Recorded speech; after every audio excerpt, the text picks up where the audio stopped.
Kwa unongoyo usinotaura siko unongoyo silipofa usinotaura indawaniyo. Kuya kumunhu wangu kwakangoipe. Aiwa kuya kumunhu wako kuya kumunhu wako ita unotaura ka ndikuya kusilipofa. Let's even panda check up anombona message yako itaura kuti kuya kuno kuyo. Ona amuna kana message yako. Unomboisa message ni kana funda siya kumba ini. Ichona manje wakuita soti uri mukadzi wangu manje vanhu vese every day uchingoya kuno every time every Friday.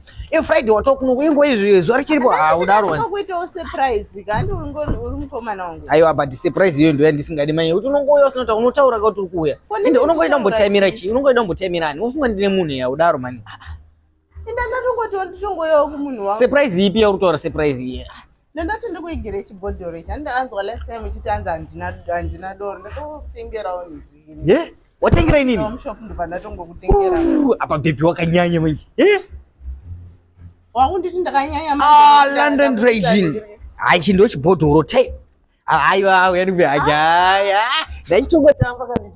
Apo thank you baby. Apa wangura. Ndakagadzirira maaizi andimo maaizi mufiriji. Ndosaka wagadzira maaizi mufiriji mangu last week. Apo. Randi yacho change iyi utenga mugodza wowedzera dzimwe. Ne dilution. Aya baby wangu wagonesesa. Watsamwa about. Aya ndaichitongotamba nekuti wawire ndozi ayo unoziona unongaita. Iwe tutasa message kuti usati usinosenda message kuti wakuya. Bosi ndongachidora ndakavhumba pitirwa newe. Ayo ndichakuroora chete iwe ndio baby ndicharoora. Mwana unogona kutengera doro apa wanigonera maya. Ayo apa wanigonera. I love you. I love you. Ayo apinde zvakumba uite zvekubika bika. Wakoma name zvinhu zvangu izvi. Aiwa